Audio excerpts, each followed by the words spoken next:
Welcome back from lunch and that terrific speech. So first, I'm Matt Stoller. I'm a fellow at the Open Markets Institute. And first, everyone's going to introduce themselves quickly. Then I'll say a few remarks to frame the panel. And then each participant will give a short presentation. So, well, Guy, why don't we start? Just 15, 20 seconds about yourself.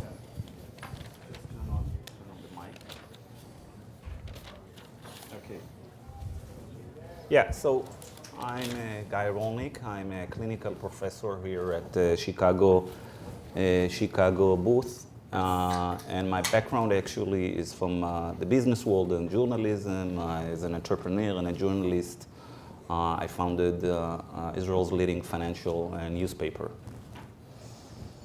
Barry? I'm Barry Lynn. I run the Open Markets program. Or actually, I used to run the Open Markets program at New America. I now run the Open Markets Institute, and I'm really happy to be sitting here. Ellen? I'm Ellen Goodman. I teach law at Rutgers University, and I'm going to talk about media law and the First Amendment. I'm Scott Cleland. I'm an analyst with about 20,000 hours of experience in internet competition and internet policy and its effect on competition, markets, economics, and in the economy. I'm a consultant to Fortune 500 companies and wrote a book called on Google called Search and Destroy: Why You Can't Trust Google Inc. Okay, so originally this panel was about the Big Five and political power, but given the testimony of Mark Zuckerberg last week, it makes some sense to focus this a little bit on that and on a specific example, although the others I'm sure will come up. So just want to focus on a couple of comments in that hearing from when we're talking about political power. So Congressman John Sarbanes of Maryland asked Mark Zuckerberg a useful question about the nature of political power, which is a little different than how political power in corporations are typically understood. He said, a lot of Americans are waking up to the fact that Facebook is becoming a self-regulated superstructure for political discourse. And the question is, are we the people going to regulate our political dialogue, or are you, Mark Zuckerberg, going to end up regulating the political discourse? So Mark Zuckerberg has actually talked about this in the past. He said, in a lot of ways, Facebook is more like a government than a traditional company. We have this large community of people, and more than other technology companies, we're really setting policies. So it was sort of a confusing hearing last week where Republicans were looking at this institution, Facebook, and they were saying, well, this is it's a company. It looks like a company, makes a lot of money. Typically, we like that, but it feels like a government. And we're skeptical of that. So there's a lot of comments about Diamond and Silk. Now I know who they are. And Democrats had the same sort of confusion, which is they saw a large private company with large profits, but the CEO was talking like a regulator, and they were demanding regulatory sort of concessions. So there are two ways to understand political power. Well, many more than that, but I'll just focus on two. So the first is when you have the influence of a private institution or company over a public institution or a process. This is something that is pretty common. The second is the replacement of a public institution by a private one. So when we talk about Facebook and the tech platforms more broadly, we're talking about both of these. And then you have, of course, the important perspective, which is that influence isn't necessarily bad. Platforms, the people who run them and the institutions themselves, they have an important perspective and a right to speak in our political discourse.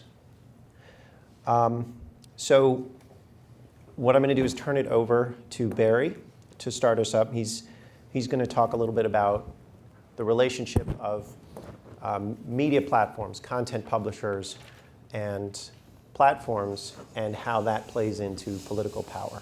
So, Barry? Mortimer Snerd. Do any of you remember who Mortimer Snerd was. There's one in the back, another one. Charlie McCarthy, the doll. There is a actually Candice Bergen, you probably know who Candice Bergen is, the actress. Her father was named Edgar Bergen, and he used to have a show that he would carry around, vaudeville, later on TV, in which he would have these puppets on his lap. He was a ventriloquist. Sometimes he'd have one on each knee. Mortimer Snerd on one side and Charlie McCarthy on the other. And he would have them talk. He had his hands in the back of these dummies, as they were called. I'm going to now read a quote. This is a quote from John Adams, the second president of the United States. And this is like, he's trying to get at, like, what is the purpose of America? What do we want out of our citizens? Suppose, this is in a letter he was writing to a person in Virginia. Suppose one of your southern gentlemen to have 100,000 acres of land. He settles 1,000 tenants with families upon it. If he is a humane, easy, generous landlord, will not his tenants feel an attachment to him? Will he not have influence among them? Will they not naturally think to vote as he votes? If, on the contrary, he is an austere, griping, rack-renting tyrant, will not his tenants be afraid to offend him? Will not some, if not all of them, pretend to think with him and also to vote as he would have them? I actually have a shorter version of that quote. This is actually by a guy named Thomas Jefferson. The true foundation of Republican government is the equal right of every citizen in his person and property and in their management. So what did the founders want when they were looking at our nation? When they were saying, we want to have, what kind of citizens were they seeking to create, and how did they seek to create those citizens? They wanted citizens that had the liberty to do what they wanted to do. They wanted to make sure that they were fully independent, that they did not feel dependent on anybody else in any way. They wanted to make sure that the words that were spoken by every individual in the United States were their own words, that the votes they cast were their own votes, that the actions they took were their own actions. That's what democratic republicanism aimed at, was ensuring that every single individual was fully and completely independent of every other individual. And how did they, this was not simply something that took place in the political system, as Adams, quote, clearly shows. This was something they understood needed to take place in the political economy as well. Every person with your own property and the right to manage it as you see fit. So what was the purpose, the original purpose? We've heard a lot about the original purpose of anti-monopoly in this country. The original purpose of anti-monopoly was to give everybody the ability to manage their own property in the ways that they see fit, manage their own lives in the way they see fit, to be truly independent of everybody else, to not be anybody else's puppet. I'm going to read another quote. This is a quote from 2018. Every publisher knows that at best they are sharecroppers on Facebook's massive industrial farm. The social network is roughly 200 times more valuable than the New York Times. And journalists know that the man who owns the farm has all the leverage. If Facebook wants to, it can quietly turn any number of dials that would harm a publisher by manipulating its traffic, its ad network, or its readers. That was by Nick Thompson. That was in the article in Wired. That was about Facebook. This came out about 2 months ago. And this was hidden in the middle of the article. You know, the rest of the article was pretty much Nick Thompson kowtowing to his boss, who happened to be Mark Zuckerberg. In the middle of it, though, he put this little cry. Halfway through the article, go find it. So he, as a journalist, felt obliged to put this out there. And who was he crying out to? He was crying out to the people in this community, in the antitrust community. He's saying, protect me. Protect me, the publisher, the editor of this magazine. Protect me, the reporter. Please make sure that I have the independence to do my work, that I don't have a boss that I have to answer to.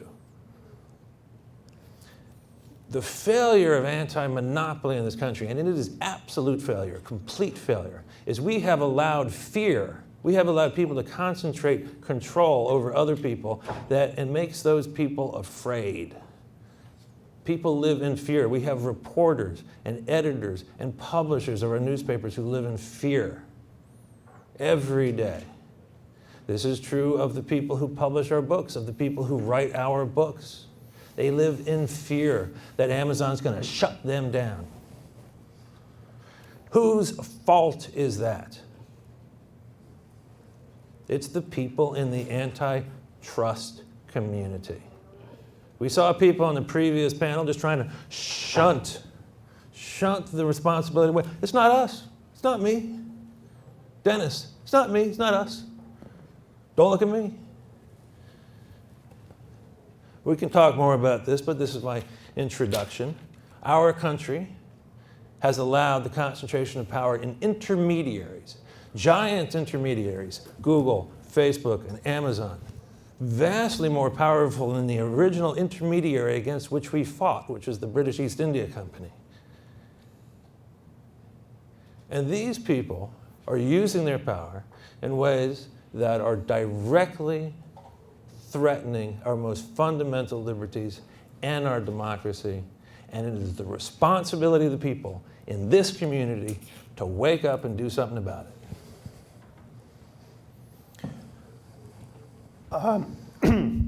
Okay, well, so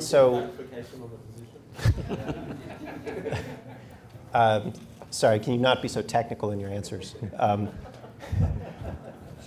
So next, we have Ellen. So how should we think about these, the power of these concentrated information intermediaries that Barry so lovingly talks about?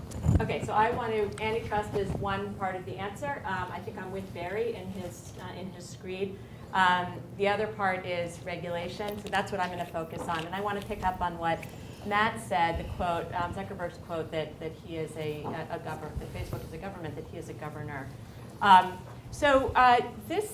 Facebook says it's a speech regulator, and it has adopted a First Amendment-like radical libertarianism when it comes to speech. So it won't make content-based distinctions, or it says it won't, between high and low quality information, truth or falsity, responsible and irresponsible press. It resists the charge that it's a media company, it's just a technology company, by which it means presumably that it's not a player, it's not even a ref, it's just the engineer who made the field. So I want to address 3 ways that this positioning distorts and damages free speech policy, and then what we should do about it.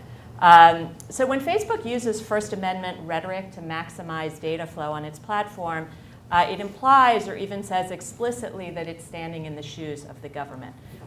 If so, let's admit that the government, notwithstanding our hallowed libertarian First Amendment rhetoric, does in a range of ways privilege some speech over other speech. But at least when it's the government, when it's a public entity doing it, they're subject to transparency and disclosure.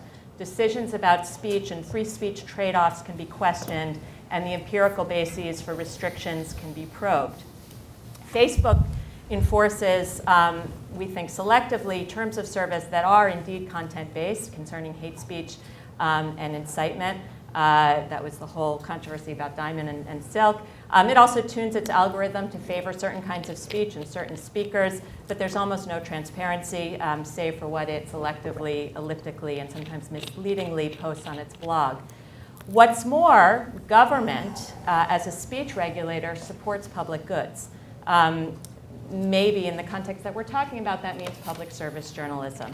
It's also other things. So we saw an example of a public good this week when a lawyer representing traditional media institutions stood up in a court in the Southern District of New York and insisted that Sean Hannity's name be released to the public. It wouldn't have had that lawyer not been there. That lawyer is paid by ABC, NBC, CNN. We won't have those lawyers when we don't have those companies. That's another public good. Okay, second point, second distortion. We all know that Facebook is not just a governor. Facebook doesn't just make the market for speech and get out of the way. It's a market participant. And this, of course, creates incentives to privilege Facebook products. That's the province of antitrust. But more generally, Facebook is interested in monopolizing the time of its users so that even time spent with publishers yields ad dollars for Facebook. And this obviously weakens publishers, as Julia Angwin told us this morning, resulting in less journalism, less advocacy for openness, fewer lawyers fighting for freedom of information, and all the other goods institutional media provides. And so the point I want to make here is that this Facebook business model, which eviscerates journalism, has implications for the very viability of the First Amendment rules that Facebook says it uses to govern. So let me explain that. Our First Amendment libertarian doctrine has costs and benefits. It pits robust discourse and freedom of speech against privacy and dignitary harms, as well as bad speech and incitement. And the First Amendment wasn't born, that we know and love today, was not born in 1789 in Philadelphia. It developed in the latter part of the 20th century, and against a particular set of industrial and social practices that mitigated some of the costs of free speech and spread the benefits. So this, in the post-war period, and especially in the 60s and 70s when the doctrine developed, this was the institutional press of Katharine Graham's Post, of Walter Cronkite's CBS. It was trusted and well-resourced media with a widely shared set of standards around fact-checking and sourcing. There were some not-so-good things about it. It was relatively homogeneous, and it had consensus topics, and some things have changed for the better. But what that form of institutional press managed to do was it allowed the court to reach the conclusions that it did about free speech because there were certain safeguards and mitigating features in the business world to sort of soften the full force of the First Amendment. Okay, so, and that is the whole theory of the responsible press allowed the First Amendment to develop as it did, and that took money and investment. In some sense, those media companies also compensated for the costs of free speech by submitting to structural and behavioral regulation to promote competition and entry. That picture, that whole structure of regulation has almost been completely dismantled. And it's in part because Facebook's business practices that are dressed up in First Amendment rhetoric, which itself presupposes the kind of media that those platforms have killed. The third distortion is not Facebook's doing, but it has benefited from it at the expense of the public interest. With platforms in the shoes of government, the government is out of the media policy business. The process of deregulation and disinvestment in public service media predated the internet, but it accelerated in the 1990s, along with the sort of end-of-history internet exceptionalism. Something Scott said, remark Scott made earlier this morning, was that it's government rules that created the conditions for Facebook. And he and I, who worked in Washington during all the time those stacks of hay were being accumulated, saw that it was government rules that exempted these platforms from the kind of ordinary regulation that other information intermediaries were subjected to. Sometimes there were good reasons for this concerning disruptive innovation, and sometimes it was just pure political capture. But for a combination of reasons, Washington gave up on media policy. With the old scarcities and gatekeepers out of the way, it was said that there was no longer any need for regulation. And while it's true that some of the specific rationales for FCC regulation may have passed, the basic political problem of concentrated power over our information flows remains. I have just the one little bit more of what we can do about this. One little bit. All right. So what do we do? So my recommendation is that we retrieve and resuscitate the vocabulary of media policy. And to me, what struck me in the Zuckerberg hearings was that the members of Congress were sort of groping to try to articulate what their fears were and what their problems were. And to me, it just sounded like old-fashioned problems with concentrated media. 3 things, and I will not describe them, I will just name them, and maybe we can talk about them in discussion. 3 values that we have long articulated in media policy: freedom of mind and autonomy, non-market values of diversity and localism/community, and a concept of the public interest and fiduciary responsibility. Okay, well, thank you for that. I think there's some interesting connections in terms of thinking about rhetoric and grammar and how we talk about these questions. But I want to turn it over to Scott, who is going to speak as a conservative about how he understands the market structure of these institutions. But before he talks, I want to just note that there's sort of this commentary out there that no one could have seen a lot of this coming, and I just want to encourage you to read Scott's but his testimony before the FTC in the Google DoubleClick merger in 2007, and you will see at least one person who did see the market structure around the internet develop years ago. Thank you for that, and thank you for having me today.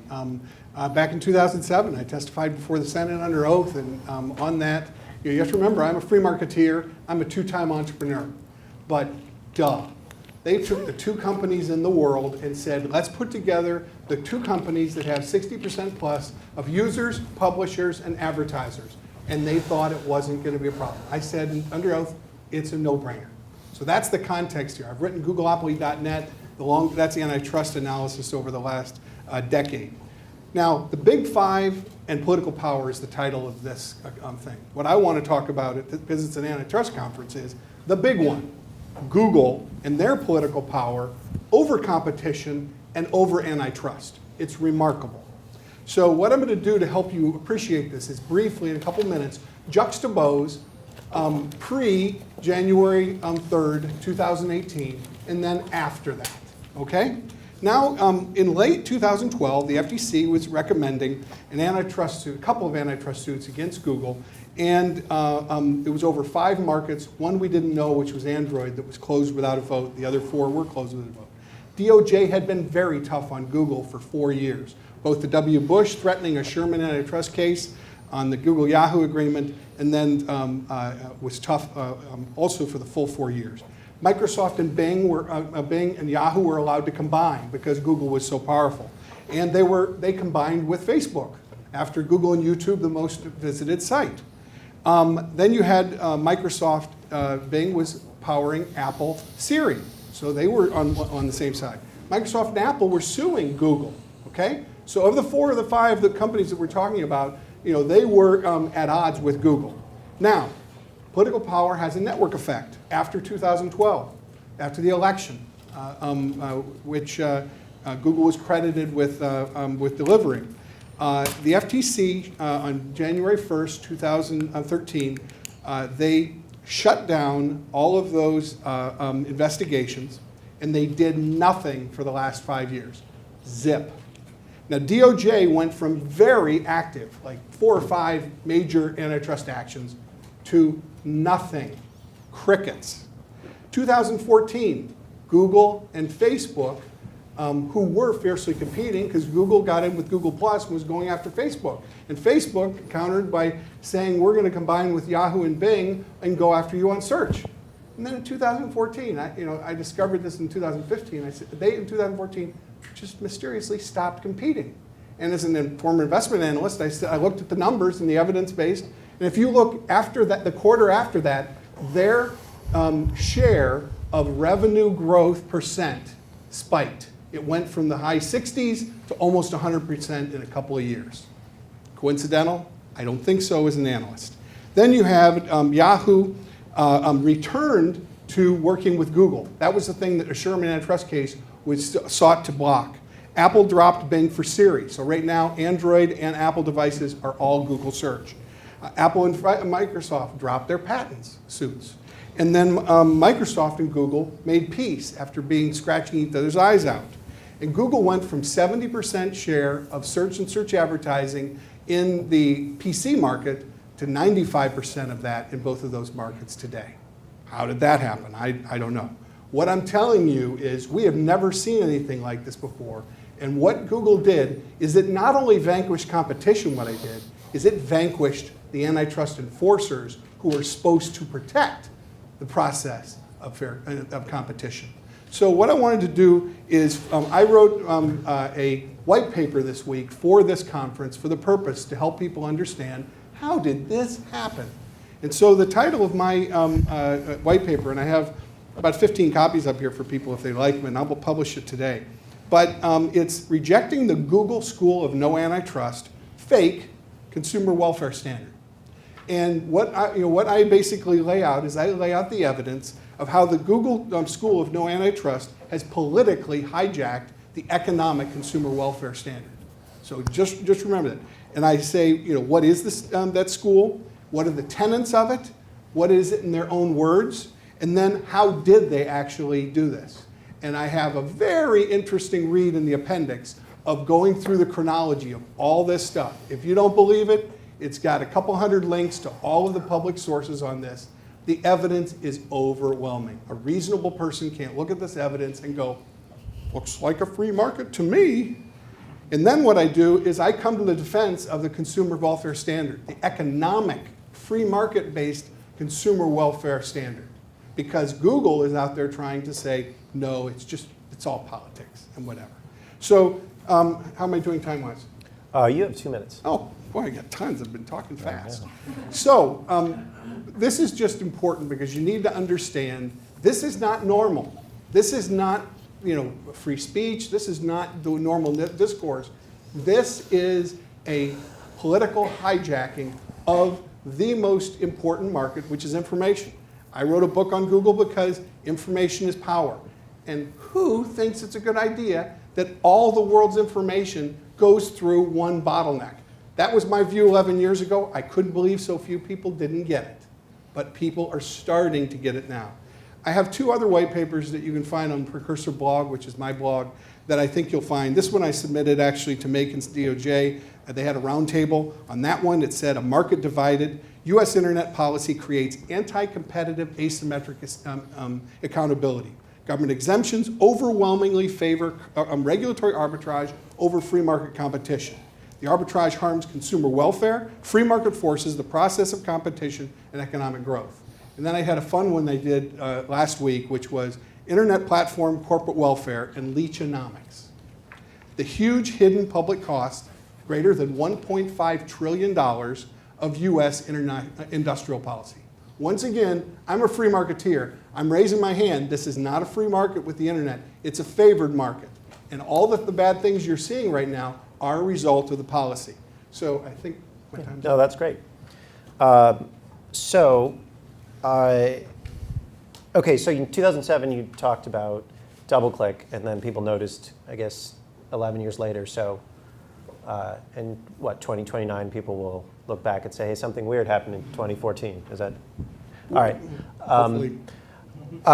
So, Guy is going to discuss what I think is a really interesting notion, which is the cone of silence, a discussion about platforms and what last week's hearing meant in the context of that. Overall, our ability as a democratic society to discuss these problems. Okay, but before we go into Facebook, so some of the speakers here this morning came armed with good quotes from 100 years old, 200 years old, and I didn't prepare.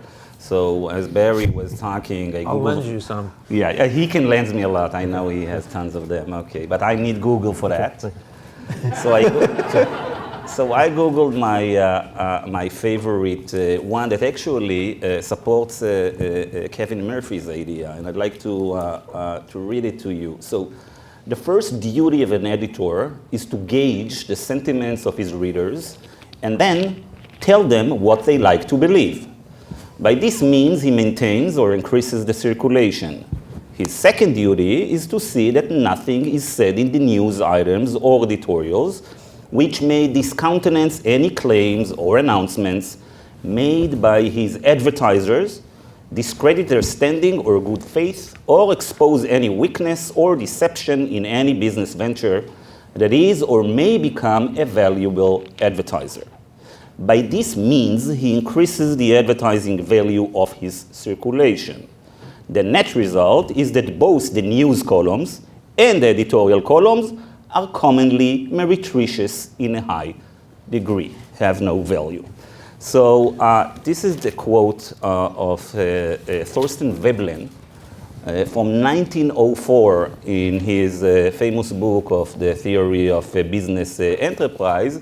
And so what we see here actually, that the idea that we have algorithm that pander to the biases of readers and advertisers actually is not that new of a phenomena. Probably Facebook does it and Google do it much better.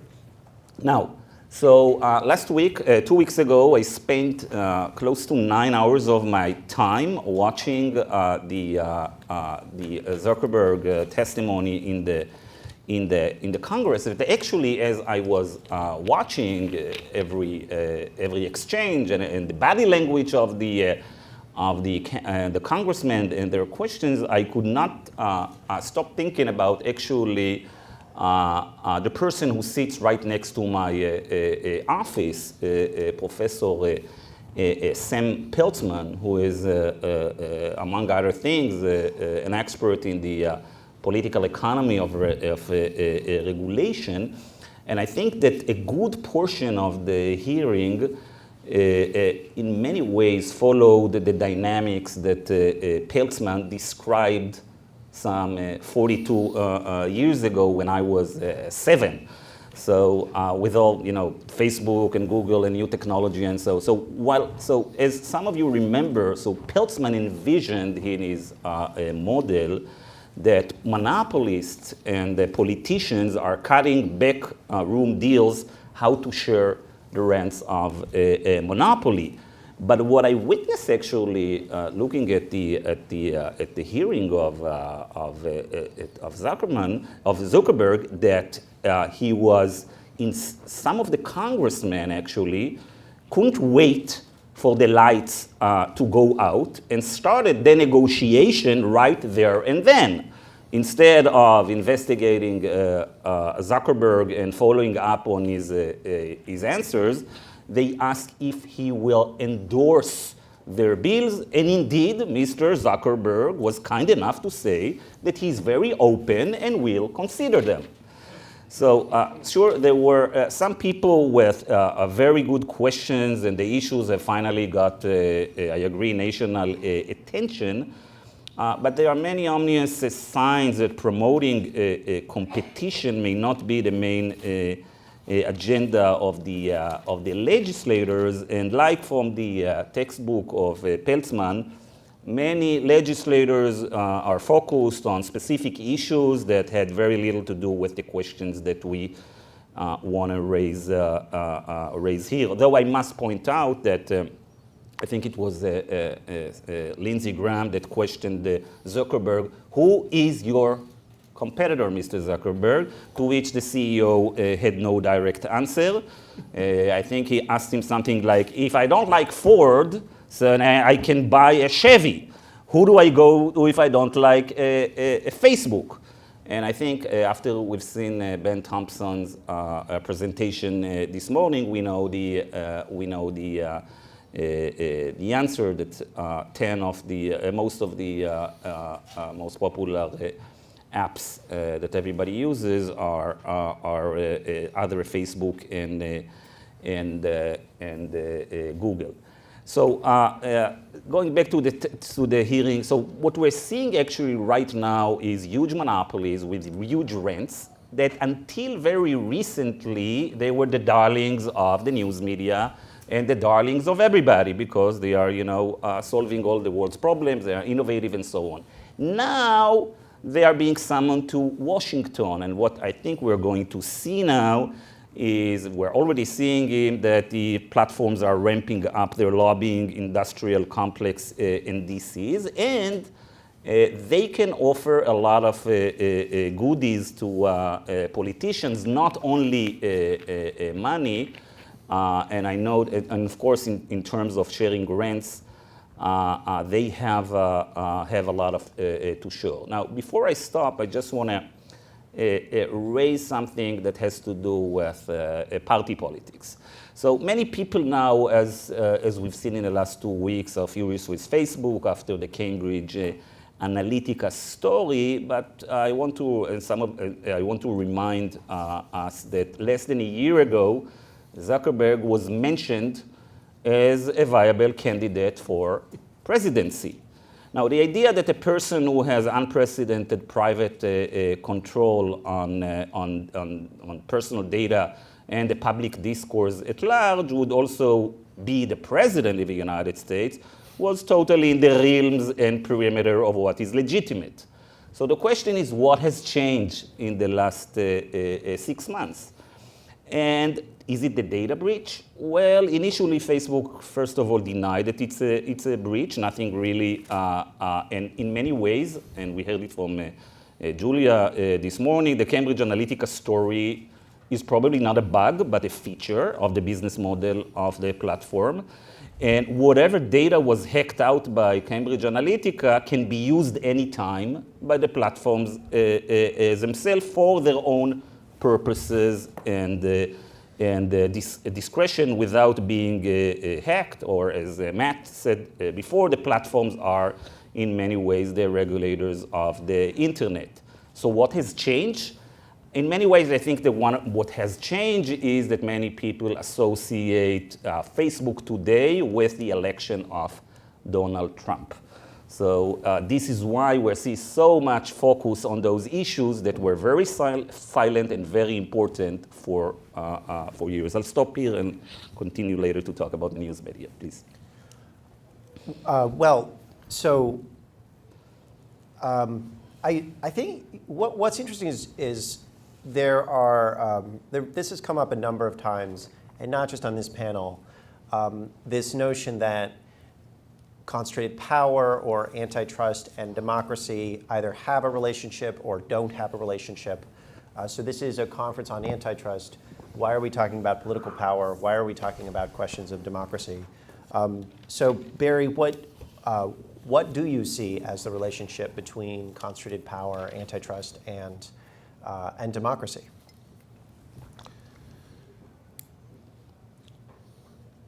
A couple things. The United States, or America, was born out of a rebellion against concentrated power, the British East India Company.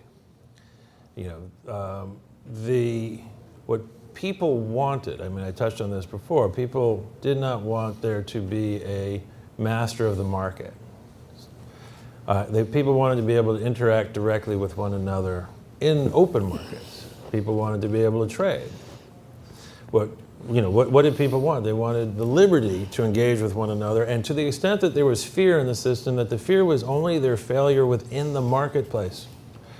If I'm lazy, if I do not run my farm well, I don't have a crop to sell, then my kids go hungry. But that's on me in this system that we created, because if I grow crops, I have a market in which to sell it. Jump ahead to today. Where are we today? If you grow chickens in this country, if you raise cows for dairy cows, increasingly if you raise pigs in this country, if you're a farmer in this country, you run on a contract system. At the end of your valley, there's only one buyer for your goods. There is no market at the end of your valley. That person, that company who's at the end of your valley, they buy your goods at the price that they set. It's entirely arbitrary. There is no auditing of these systems whatsoever. Actually, John Oliver was mentioned before. Actually, if you just search John Oliver and chickens, a great video will come up. It's based on some of the work that we've done, our team had done looking at sort of the plight of the chicken farm in America today. So the connection between, the connection between antitrust, anti-monopoly, and politics is at the foremost level is just personal liberty, the liberty to do what you want to do and to actually to make a living at it. Now we can get back to this, let other people speak, but then there's this other issue, which is at the other end of the spectrum, it is the control of the powerful over the state. It is the control of the powerful over the means of communications. And you can prevent that with anti-monopoly. In fact, we have for 250 years, going back to the creation of the post office system in the Constitution of the United States, which was designed primarily to move newspapers around this country. We have repeatedly used the federal government to prevent monopolization of control over news. So liberty and democracy are functions of anti-monopoly. So I'm going to... Could I give the, I'd like to compliment from the right that answer, if I can. In a sense, how do we come to the same conclusion? How do I come to the same conclusion with Barry? In a sense that, look, many of us here start with the notion that there's good and evil and there is sin. The people, if you have absolute power corrupts absolutely. We know that as human nature. And that's the reason why that phrase comes up over and over again. And our founding fathers were brilliant. That was their primary assumption. They had a king, they had a tyrant who had absolute power and the bad things that happened. And so they set up an entire system of freedom from tyranny, freedom from harm. They created a government that had separation of powers because they didn't trust one branch or another. They set up due process. They didn't trust necessarily a judge either. And they had Bill of Rights, basically. And they had, over time, they had copyright and patents to protect property, but they also had antitrust that they came up with. Because once again, tyranny can happen in the marketplace just like it can happen in the government. And people say, oh, wait a minute. The government has guns. The government can arrest you. All that. Yeah. But now, these companies have more power over your personal information. I mean, the East German Stasi would love to have what Google and Facebook have. And you know what they could do it. 150 countries around the world are autocratic. They're despots. If they had this power, what can they do? It's what China's doing. It's what North Korea's doing. Look, I did my master's research in Poland, communist Poland. I went over there weighing 183. I came back at 167, and I came back very conservative. Very conservative. It was a nightmare. I had to have a visa to leave. So what I'm trying to tell you here is that free market competition is another way to protect liberty here. And what these platforms are is they are the perfected autocrats, because they're autocrats in two dimensions. They are in the sense that they have totalitarian political potential, but also they're automated. So they're autocratic in their automation, and it's all hidden and you don't know what they're doing. They're self-service networks. And the last insight I'll have here is, generally in a democracy, you don't have to go, mother may I, or go to people and say, can I talk to this person? Can I do, we have freedom of assembly, freedom to connect. We don't have intermediaries. Well, what do Google and Facebook do and Amazon? They are what's called an intermediary platform. And oh, intermediary, there's nothing wrong with that. They're being facilitators. This is wonderful. They're also disintermediary platforms. Just like technology can be used for good or bad, innovation can be good or bad, the internet can be good or bad, so can an intermediary platform. And so what they're doing with politics, and I hope I'm not going on too long, they have the ability just to disintermediate you. They're a bottleneck. They can intercept inside information or your things, inject discrimination and self-dealing, and then interfere with anything you do. So- You don't know. You don't know.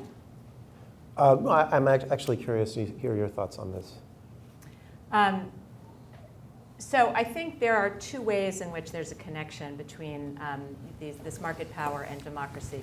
One is sort of there are parallel structures, right? In both cases, we care about distribution of power. We care about accumulation of authoritarian control in both the markets and so in my field, we call them the Smithian market, which is the economic market, and the Madisonian market, which is the speech market. And there are a lot of parallels. And then they connect in these ways because when you have power in one, when you're talking about it, when what you're dealing, when your trade is in information, you naturally have power in the other. But I wanted to ask Barry and Scott to comment on the other sort of form of liberty loss that we heard about this morning that was the most chilling, right? So it was Robert's work and it was Tristan's comments about manipulation and addiction, and whether or not there was a question that I don't think got answered, which was whether or not those are exacerbated by economic concentration. Barry? Yeah, I mean, actually, there's a. I think everybody in the anti-monopoly world, anyone who studies competition, anyone who studies market, it would be worth your time to go spend some time looking at the creation of the markets for alcohol and beer and wine sales in the United States after the end of Prohibition, 1933. Those markets were based largely on sort of people's memories of what had been the reason why they had imposed Prohibition in the first place, which was that you had this bad thing, from the point of view of a lot of people, which was too much alcohol. And people who had too much power to push alcohol onto you, integrated large distillers and brewers able to push this bad onto a population and create addicts and to sell more.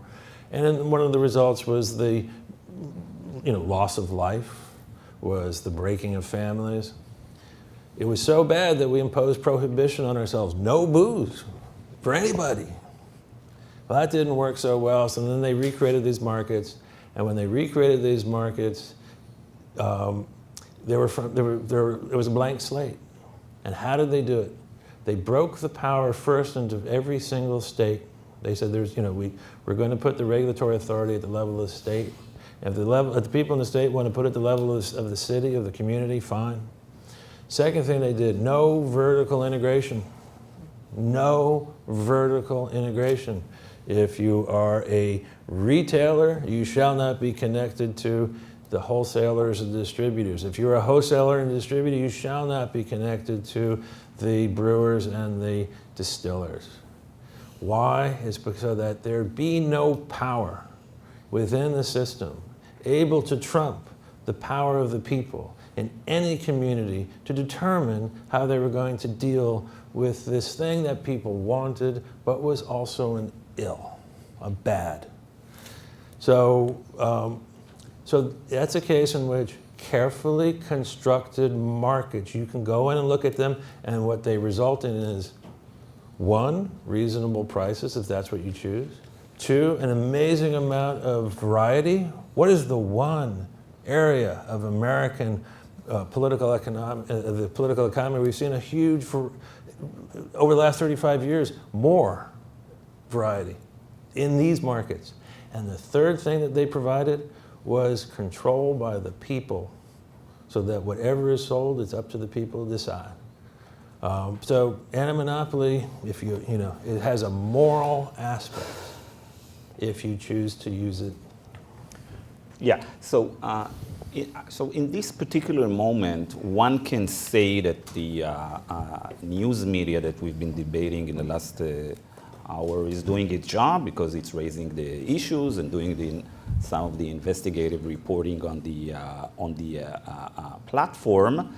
But we have, I think, to take into considerations a few points. First of all, as Matt alluded before, this wasn't the case until very recently. The cone of silence was, in a way, broken only after, as I said, many people associated Facebook with Trump election. As we heard this morning, the Obama administration in many ways was oblivious to the power of most of the platforms, and namely Google. Most of the news media is struggling with its business model, and I'm not quite sure who will have any economic incentives to do this work in the midterm or in the mid or long term. Now, the very people right now that are criticizing the platforms are addicted to it. So I was looking at the room when Robert Epstein described his experiments, and I thought that some people were surprised from empirical data that he brought. So let me tell you, if you are surprised, so Robert was explaining to us that it's not the content anymore. The question is who is doing the filtering and ordering. And some people say, well, is this really no organic search in Google? We're not really sure about that. That doesn't make a sense. But you know what? Google search. So let me tell you, when most of the people today, when they get content from newspapers, okay, the same thing already happens. Somebody else, not the newspaper, is doing the filtering and ordering. So 6 months ago, there was a conference right here in Chicago in a different university up north. And one of the keynote speakers was the chief technology officer of one of the most important journalism institutions in this country. Now, the audience were not people like you, but more techie people. And he went with a 28 minutes presentation, because I have it on my iPhone, and he described how they are using in the newsroom of that venerable newspaper algorithm and specific softwares that are being used in another company that actually is a platform that we're all discussing here. And there might be, I'm not sure, some even ownership connection between that newspaper and that platform. And what you're seeing actually is that the newsroom today is operating all the time to make sure that everything is shareable on Facebook. So they have a special software that changes the headlines all the time until they see what's going viral on Facebook. They have 5 different softwares like that that do A/B testing all the time. So, okay, the content is still from one of the best newsrooms in the country, but people who study media will tell you that usually the headline, the framing of the headline, the sub-headline, if it goes viral or not, can be much more important and may even marginalize the content than the content itself. Now, Kevin Murphy asked this morning, he said, okay, I agree there is manipulation. There's always been a manipulation. I don't see the difference between when you have one company that may decide what is the filtering and ordering, or 30 companies. So I don't know, because we never had a situation where we have 30 social networks or 30 search engine. But so I don't want to speculate into the future. But I tend to think that if we had more platforms that were filtering and ordering and doing that, whether it's search or social networks or other thing, we wouldn't see, all of them working in the same direction. And some of the platforms may think that their competitive advantage is that they are taking a different route than what is it. Today we know if it creates rage and fear and so on, you click on it. So maybe if we had more players in those markets, we'd get a totally different public discourse. So, Can I answer a question? I'm sorry. yeah, go for it. Because you had asked about this, about talking about the freedom and that Tristan was talking about. And where this is Isaiah Berlin was a philosopher who said there's two different kinds of liberty or two different kinds of freedom. Once again, there's always a good or bad side. And this thing is 1950 or 40 or whatever, but his insight was there's the positive and negative. There's the freedom from harm, which is what our founding fathers did. It's all freedom from the tyranny and the tyranny of government and tyranny of harm, getting murdered, getting, whatever. And then there's the freedom to harm, which was the king's prerogative and freedom. And what he described, and this was like in the 50s, I think, when he wrote this, he says, all the people that urge freedom to, they're basically the communists. They're the autocrats. That's because it's basically freedom for them to do harm to everybody else. What's not to like that if you're a despot? That's freedom. It's just relabeled it. So the thing that I bring this back to what is done when we as a nation 22 years ago immunized all interactive computer services from any civil liability, what we did is we said it is okay, there is no accountability, no responsibility for you looking the other way when your platform or things that are going on your platform harm others. Sex trafficking was fixed. You want to know what the next one's coming down? Facebook was on the griddle. The next one's going to be Google. Google has so abused children's privacy. Once again, it was child sex trafficking. No one's going to stand up and defend them on that. No one's going to defend them on child privacy either. You can't, you're seeing me angry here. I've been blue in the face for 10 years watching these people. When they started Google+, they were allowing pedophiles to link on, the pedophile got to choose that they could link with a Google+ child, and there was no ability, because they wanted to grow Google+ to fast as good, for anybody to defriend anybody on Google+. So the parents sit there and go, I've got to get out of here. They had to leave and stop the account. They've been doing this for a decade. And so you want to know what the next thing's going to be? I'm telling you that's what it should be. That's what I think it's going to be, because it's totally indefensible, and your government has given them the immunity to do that, with impunity.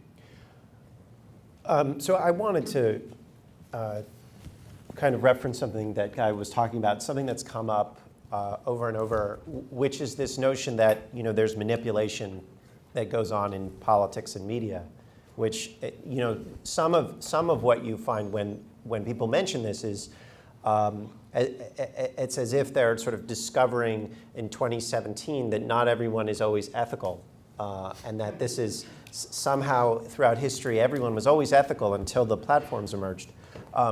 But we know that that's not true, and I think Kevin rightly pointed out there have been media barons that have used their power. There are political machines, a long history of political machines that manipulate people using psychological techniques, ballot placements, a whole series of things that are very similar to what the platforms have done. And there is a long history, I know this is going to be really shocking, of political corruption in all over the world, including in the United States. So what is different about this? And I want to ask you about it because you're talking about grammar, First Amendment grammar, and a lot of, Chuck Schumer and Steny Hoyer, who are both leaders in the Democratic Party, both are sort of have made comments recently making the argument that if you use antitrust or you use regulatory policies to structure markets of information, that's censorship. And I think there is, when you hear things like we need a global watchdog or we need, public utilities over these vital information sources, I hear censorship. How do you reconstruct a kind of grammar, and how do you avoid censorship? Because that is, what we're talking about when we're talking about the use of government power over speech. Yeah. First of all, on the question of is this new or is this not new, which we spent some time talking about this morning, I don't find that a hugely useful question because obviously it's both. And the one thing that we know from tech is that it takes, because of its scale, it scales up old problems into something that becomes news. The real question is, what is new about it? So I would say the scale, the scale, intensity. As Tristan said, it's on your skin, it's in your brain. It's a level of sort of penetration that is just at a different scale. It's the same kind of thing. The goals are the same. The tools are different, but it's at such a different scale that it almost becomes a different thing. Now, so we have always had defenses against manipulation in media. That's always been a value to preserve our mental space from manipulation. They haven't been hugely successful. I'm not sure they ever can be, but that doesn't mean that but that's the vocabulary, is sort of freedom of mind. We've had sponsorship ID. The Honest Ads Act is an attempt to do that. It's pretty peripheral to the problem. It's pretty small potatoes, but there are other things we could do. I mean, I was interested, though, in Robert's research that shows that transparency actually is not a very good defense against manipulation. So that's something that we would have to think about and look for other means. On the question of censorship, there is no way around that. There's a real tension here between absolute liberty of speech and controls on speech. And one thing I would be remiss not to mention, because we cannot have this whole conference with us sort of, at least progressives fantasizing about various regulatory possibilities that involve use restrictions, I heard, limits on the flow of data, limits on the collection of data, without acknowledging that under our First Amendment doctrine right now, probably none of that passes muster. Probably all of that is a violation of the First Amendment. So we are in, I don't know if you would call those things censorship, but probably the Supreme Court would. Yeah, so just two words about the usage of word manipulation before we build on that. So I don't think that manipulation is necessarily what should worry us. It's more like of a central planning that when we look at those platforms. So I don't remember, was it 5 or 6 or 7 months ago that Facebook got some criticism on the news feed. So Zuckerberg sent an email to the guy who runs the news feeds, and the day after, dozens or maybe hundreds, I don't know, newspapers, editors all across the globe woke up, and boom, the traffic went down 10, 20, 30, 40, 50, 60%. This was not manipulation. There was a public outcry. People were talking about it. Facebook said, we are now changing their algorithm. Nobody really knows how the algorithm is still opaque. They were doing it in broad daylight. And the next day, the entire ecosystem where all the newspapers in the world operate has changed. So the question here is, so we had always manipulation, and we have laws and regulation that needs to deal with it. The problem is what happens when you have 1 or 2 or 3 people that can decide how entire discourse looks like. Yeah, and actually, I just, there's part of the thing that we've forgotten is what was anti-monopoly originally created to do? What were people thinking about? Earlier, we talked about sort of that there's a Smithian market and a Madisonian market. Anti-monopoly was actually to take a bunch of the concepts of the Madisonian market into the Smithian market. It was a way of taking checks and balances and extending it into the political economy. Why would you want checks and balances in the political economy? You want it for the same reason you want it in the political system. You want it because people are people. And some people are going to be bad. Or some people may grow up good, but then when they find themselves with power, they're going to use it in ways that you don't like. So how do we encourage people, how do we structure a system that allows people, to be flawed, to be the deeply flawed creatures that we know we all are? We make it so that no human being has real power over other human beings in the political system and in the political economy. I want to drill down into something that you said, because you opened your remarks by blaming antitrust enforcers for just assume that there's a concentration of power, there are threats to democracy. I think there's some disagreement about that, and I want to open it up to questions, particularly to people who disagree. But But you talk about the problem with antitrust enforcers, but then you use the language anti-monopoly, and you're talking about structuring markets. And that's, is anti-monopoly the same thing as antitrust? What do you mean by that, those two different words? Yeah, and I think that's really important. And often, if I do, the word antitrust pops out of my mouth. It's just because, but it's by mistake. I try to use anti-monopoly. Anti-monopoly is competition policy. Anti-monopoly is what you use government to achieve. We kept hearing this morning, it's like, people saying, well, antitrust doesn't do this, and maybe there's other things that we can do. The government, we created the government to regulate, to a very large degree, competition throughout the political system. Now, we got the DOJ, we got the FTC, we also have USDA, we also have the Federal Reserve. We also have the Treasury Department. We also have the DOD. All of these institutions have anti-monopoly power within them. We also have things like, you go back and look at the Northwest Ordinance. What was it? Northwest Ordinance, there was a huge debate. Will we allow people to own 100,000 acres? Or will we limit the amount of acreage that anyone can buy to 100 acres? Well, they settled on 100 acres. That's anti-monopoly. So, anti-monopoly is actually how you structure your society. It's like how much property can anyone have? How much power can anyone have? How much say can any one person have over other people? So when we keep trying to limit antitrust and push it into a smaller and smaller and smaller box, we start to lose sight of what this wide set of tools is actually designed to achieve. And then, after we've put it into this little tiny box, then to say that the only purpose of it is to promote the welfare of the consumer takes a very bad situation and makes it much worse by hiding from us many of the harms to us as citizens, as producers. So, anti-monopoly, again, it is America. It's what we were born to do. It was what we were born doing. It was our birth itself. And 1981, we threw anti-monopoly out. And actually, I just want to, I want to change something. These words, what Scott said before.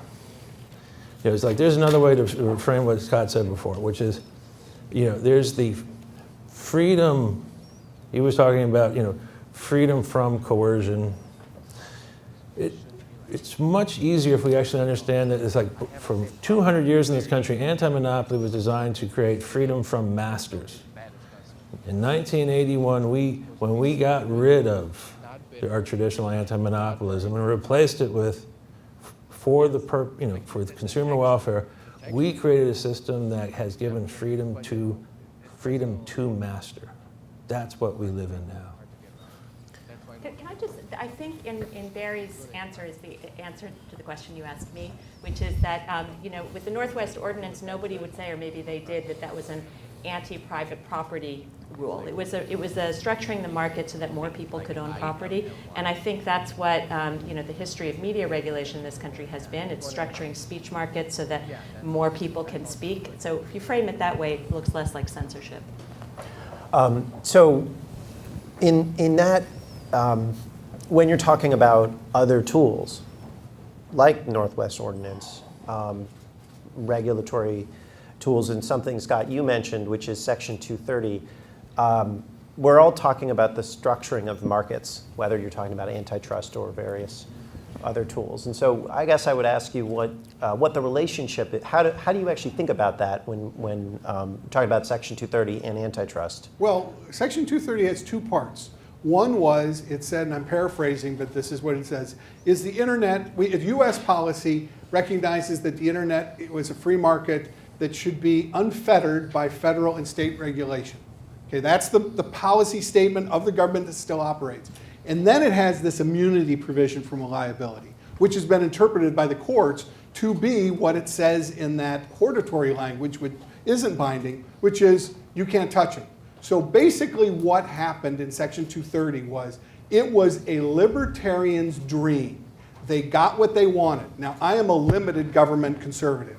What they wanted was a no government world. Now, you can't get that completely, but they created a new area that could grow to be de-governized. It's not deregulated. I mean, these guys are immunized from being thought of. You mean, if you think of regulating them, you're violating this. And the government is going to defend them against you to stay immune, even if they know they're harming you, even if they're trading in your children and sex trafficking them. That's what we had for 10 years. So it's, Section 230 was market structuring. I must admit, I didn't fully appreciate this. I have spent 20,000 hours. I was the person that said the Telecom Act would pass back in 1992. As Ellen remembers back in those years, I saw it coming. I knew it was going to happen. And I knew Section 230 was important.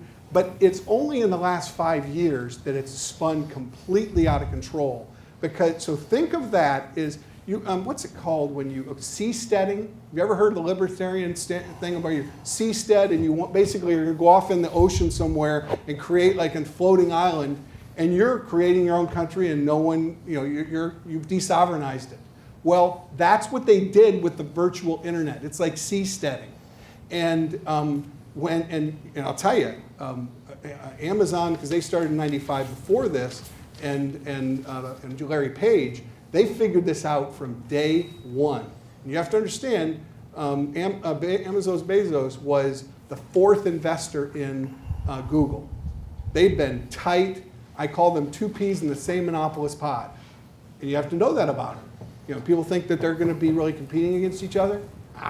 They're like friends that spar in the, in there. They're not going to, really sting. They're just kind of messing around. And so, Section 230 basically, they created 21st century robber barons. And those guys know they have the full weight of the government. If they go to court, they're going to win. And they have, almost all the time. So just one last comment. I haven't really been pushing back on any of this, but these are very popular companies. People really like them, and Facebook loss of trust is substantial, but Google and Amazon, best brands in the country. So it's not like there's no legitimacy here. It isn't as if most people believe that these companies have done damage, and they are extraordinary institutions that offer extraordinary benefits for consumers, and people like them. So there is I think there's a reason to be skeptical. They obviously have a lot of influence, but that might just be earned. People might just trust them because they are doing things that consumers like.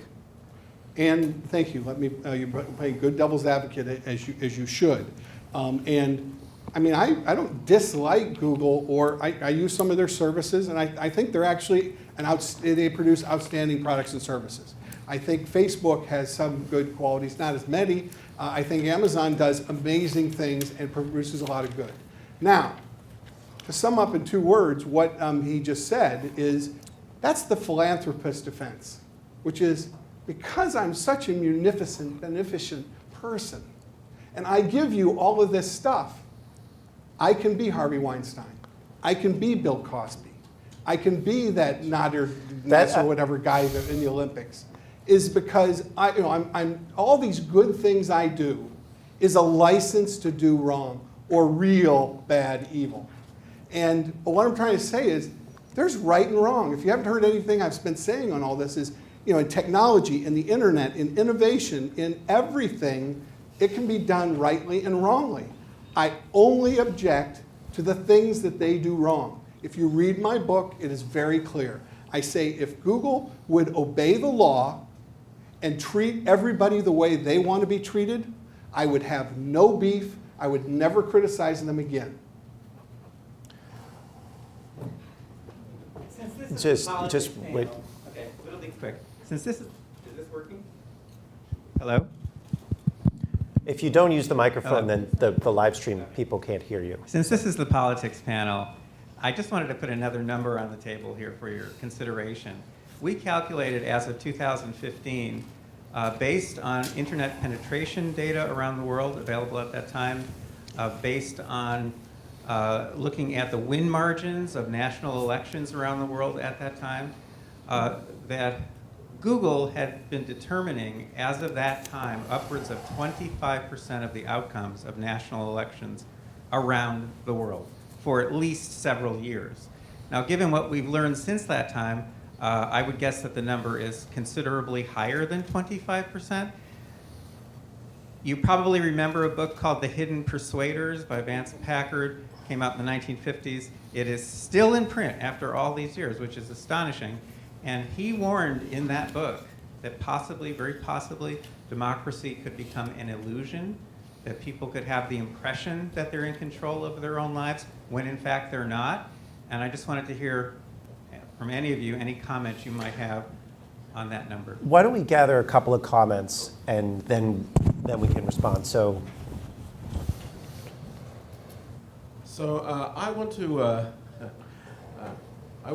do the unusual thing and defend both Facebook and Google here.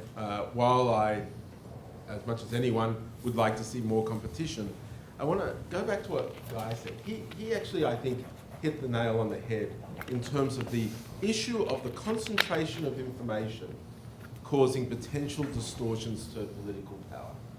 And the idea is there's a lot of information being produced, and the key issue is how does that get curated.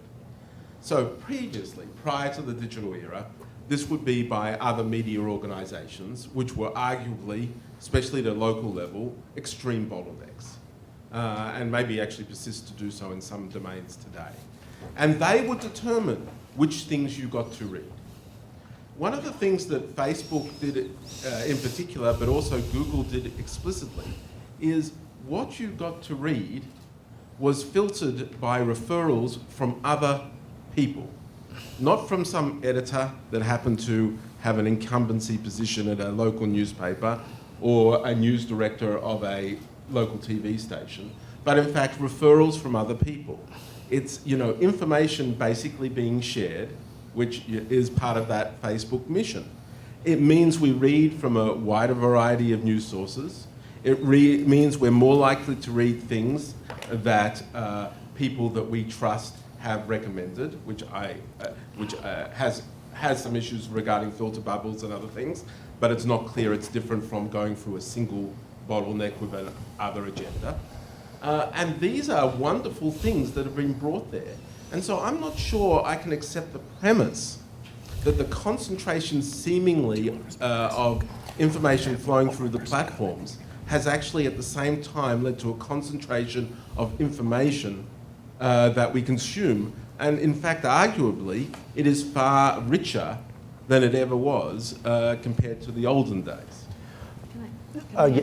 one more comment, and then we'll have some responses. Since this is a conference about antitrust, I thought I'd try to bring us back there a little bit. And rather than defend Google and Facebook, I want to defend antitrust enforcers. They're a set of laws, and they're a set of courts, and they decide what cases to bring. The key law we're talking about here is Section 2 of the Sherman Act, which makes monopolization, basically attaining or maintaining monopoly power by non-commercial means, let's use that phrase, illegal. It doesn't make monopoly illegal. You know, if you grow to be a monopoly legitimately, it's sort of not the American way to take it away from you, is the philosophy in the law. There are limits on what you can do. So, you know, if you don't like antitrust policy as it has evolved, it's one thing to say, oh, they should be tougher on mergers in these areas. That's a legitimate argument. But I hear more than that. And I would ask everybody in the panel, how would you change the law? Because if you don't change the law, you don't change enforcement. Really, you can't make up law as an antitrust enforcer. I mean, you can try, but you'll lose in court. So how would you change the law? Can I answer that one? Because that's one of the most important questions that's been asked. Can I? Let me address it head on. I agree with you in this that, when the iPhone came out, unbelievable. That was true innovation. Steve Jobsian, genius. And he basically dominated with that. And that type of thing, I totally agree. Or when you come up with a product or a service and you and it's better than anything, I agree. Now, what is different with an intermediary platform and with software is that you defined, and tell me if I'm misinterpreting how you define antitrust, but if you extend it in an anti-competitive way, or if you maintain that monopoly. Now, do you know how many products Google has? 200, okay? So what you've got is that, and what they've done is they have extended their monopoly power throughout 360 and spherically. In every direction, they have extended that monopoly power. So you would make it illegal for a firm with monopoly power to add products?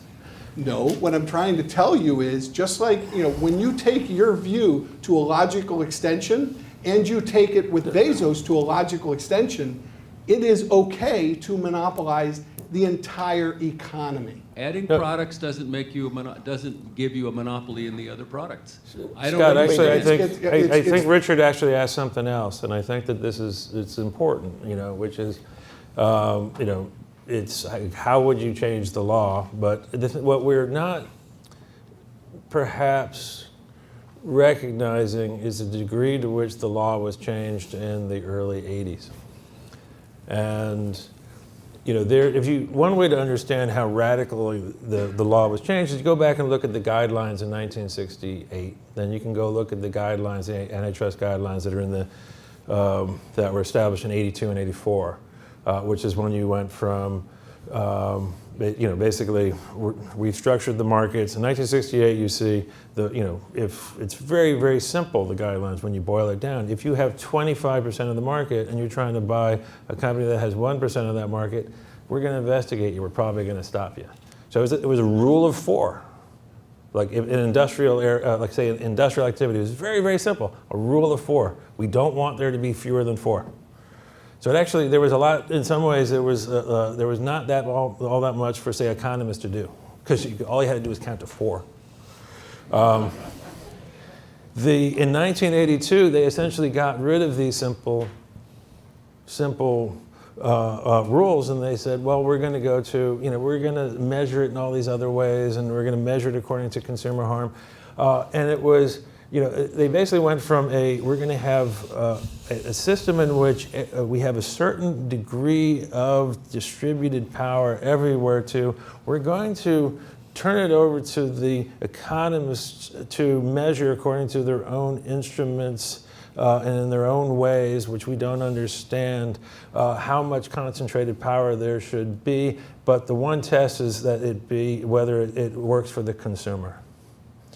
So the first system was designed to preserve liberty, it was designed to preserve democracy, it was designed to distribute opportunity, it was designed to distribute power. This one it's what we have. So what happened in 1982 is we put on a different set of glasses and we look at the world in a different way. So the one answer to your question would be, we could go back to 1968, which was basically a direct line of evolution from 1776. We had the same kinds of market concentration tests for, say, Harvard. They were just different tests, not dramatic. So do you want to? Yeah. Do you want to say something? Quick things to Joshua. So I think to compare Facebook to local news is sort of a category mistake, because local news was actually doing the investigation, as well as bottleneck curation, whatever you want to call it. But I think the more important point is that the world you described, I think, was the dream, that we would be exposed to all this information and our peers would recommend things to us and we would be free of the intermediaries. But what we found instead was that there are new intermediaries, and that those preferences that guide those recommendations are not exogenous to the system, but as we learned, they are sort of produced and fomented by the system, which pushes us towards certain content. And Zeynep Tufekci has done this great research which shows that if you just watch YouTube, you will keep being migrated to more and more extreme versions of your love for running. So you like to run, and you'll end up with Iron Man content, because that's just what the system does. So those aren't organic results. And so once we see that that's the way it is, it's not because Facebook and Google are evil. They've just done what the law and smart lawyers and brilliant engineers and a good business model has let them do. So now we can look at it and decide where the interventions are needed. Yeah, and actually, Joshua, I think you actually made even a more fundamental mistake than that. But it's a mistake that a lot of people make. It's a really common mistake. It's a mistake that is promoted by very powerful people encouraging you to make this mistake. And the mistake is to assume, it's like what you're describing is the internet. The internet brought you this world. Facebook didn't bring you that world. Google didn't bring you that world. Google and Facebook, what they have done is they have monopolized how we interact with the internet. We have thousands and thousands and thousands of engineers working in all these different companies, working in the government, working around the world, built this amazing thing called the internet that allowed us to connect to each other. And then these three companies we throw on Amazon, have come in and sort of monopolized how we interact over this amazing technology. So I would really strongly urge you not to listen when Mr. Zuckerberg or Mr. Schmidt, one of those folks say, look at what I have brought you. What they've said, look at what I have monopolized. Just, why don't you respond? I've been impugned. I'm like a dupe of the system. Wait. I'm going to play traffic cop. Just respond, and then we'll take a few more questions and comments. Very simply, I remember the internet before all this, and it was a mess. One of the things that these platforms did, and which is why they're a monopoly now, is that they organized it, and they organized it by leveraging the insights of people, whether it be passive or active and other things like that. So this is not an objection to, is it a good idea for them to be a monopoly? It is the understanding that they've actually brought something of value from what was before. I'm not saying that that's the ideal thing. But we have to remember that, because once we start building into dynamic things and other things like that, that is a very relevant consideration. Google search was one in a series of 1,000, 10,000, 100,000 good things going back to Adam and Eve in the Garden of Eden. Okay, You know, so wait. All right. No, time. All right. We bought the apple with broke the apple with the first search. Is that what happened?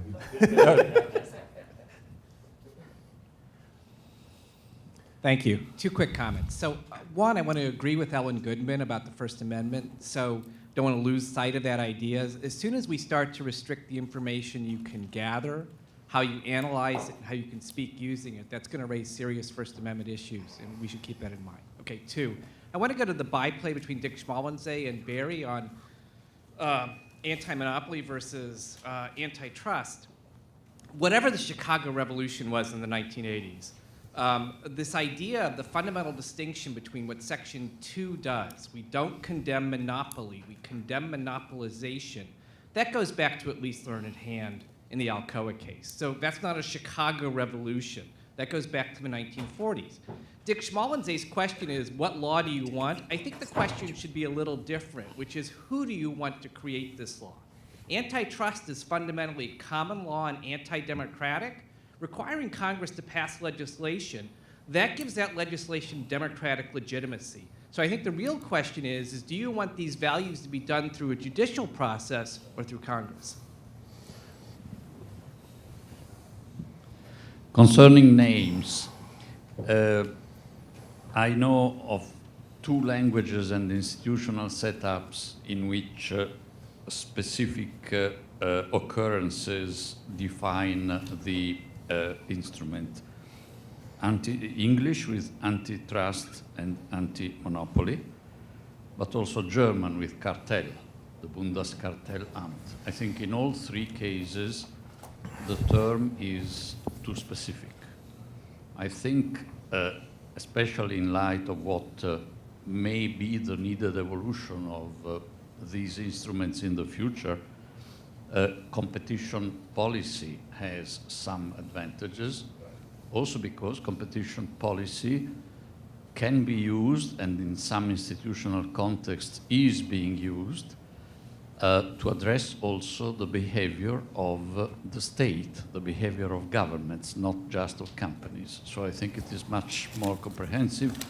And in fact, when 12 years ago or so, the International Competition Network was set up, there was this discussion, and the word competition was chosen. This is just nominalistic, but to throw some.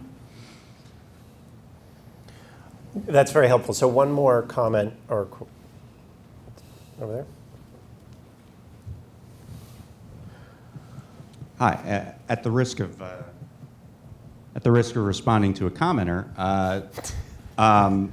one of the reasons, and don't you think that it's problematic to restrict this value of organizing what was a great, vast, troubled space of the internet to one or two firms, is that when problems arise with that process, then the individual who gets to decide how to reorient the space is a select person. For example, Mark Zuckerberg, in response to all of this stuff about the Russian election, meddling and these kinds of things, said, well, what we're going to do is provide trusted sources of information to people.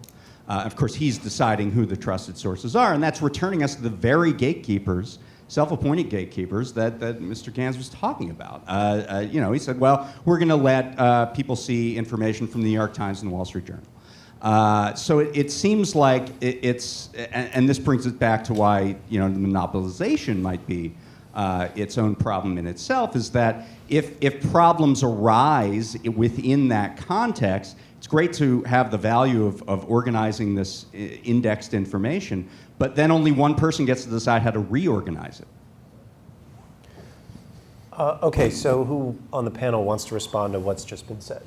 I just want to react. I agree generally with what Joshua said. Those companies brought us dramatic value, but I think we should ask ourselves, so Google and Facebook are organizing the internet. So now they are organizing 1% of the internet, 2%. At what point you stop and says, well, I don't feel comfortable with you organizing that amount of activity on the internet? I think there could be harm. So there must be some point somewhere where we are concerned about their dominance in the internet. So what is this point? When Barry talks about Wait. Oh, no, that was a question. Yeah. Oh, no, I was just waiting for the microphone. Anyway, Barry, did you want to say something about the Alcoa or? But Wikipedia, just to say, but Wikipedia has a different corporate governance structure than Facebook, okay? So Facebook has total control of Zuckerberg, two kind of shares and so on. It's a monopoly. But the corporate... Well, by your thinking, we'd all now be controlled by Dewey of the Dewey Decimal System. I mean, it's... We suffered under that. We suffered for that. The Republic didn't. I mean, the question, I guess, about, do we do this through a judicial process or through Congress? We've already done it through Congress. Congress has made, there's a lot of laws out there. Those laws largely remain intact. So, one of the amazing things about what took place in 1982, 1984, by adopting consumer welfare as the philosophy, was it took this whole body of law and it made us look at that law in a different light. It actually made it, we have to understand this, it actually made the law look at the individual in a different light. Rather than looking at the individual as a citizen who produces things, who wants to bring those things to market, the law now looks at us as consumers that need to be fed, need to be clothed, need to be taken care of. So I would say that I would actually prefer to live in a country where the law, as the Congress has already established this, treats us as citizens. And the way to get to that is to get rid of the consumer welfare philosophy. Forgive my bulldog nature on this. On coming back to your question, which is the central question of this conference, which just talks about these intermediary platforms, these 5. And the first original invention is done by merit and whatever, but it's very seldom, as I think you would admit, that somebody comes up with that second. Like Larry Page's insight was PageRank, brilliant. And that doesn't mean, because they're brilliant on one, that everything they do. So the point about these 200 products that they have, what they have done, like where the monopolization problem is with Google, is that they basically did tying. They required you to do search and with publishing, whatever, in order to monopolize search advertising, and they used search syndication, the contracting process, to do the monopolization. That's the monopoly sin there, the monopoly problem. That's monopolization. When they did it with Android, they knew they needed to license Java. They chose not to because they wanted to be first to market, and they basically rolled it out when it was still a piece of junk, but it was the only free piece of junk to be out there. It was insecure, and they said, we're not going to keep it secure. So it wasn't like going to be the best thing, but they contractually tied that and made the carriers and the things just like Microsoft did. They forced them that if you want to use Android, you have to take, and I think there were, in one set of contracts, 14 products you had to take, and the other was 20. And by the way, if you look at what the top 25 downloaded Android apps are, they're all of those. And so what I'm trying to say is that's the monopoly problem. That's the difference between a legal monopoly when you extend it almost every time, I will say, with these platforms, there is a monopolization effect because they're anti-competitively leveraging it and crushing any one of those 199 other verticals. So this is critical, and Amazon does it in a big way. They had, basically they created the online dominance, and then they have created in the supply chain, everything past it has been built on that. So it's very important. I'm sorry. No, I could listen to that. This is fascinating comments, but so thank you very much. And I also want to thank Mark Zuckerberg for his testimony and spurring everyone in the world to talk about the politics of this, because it's fascinating. I have 15 of the white papers, like 14 of the white papers if anybody wants one.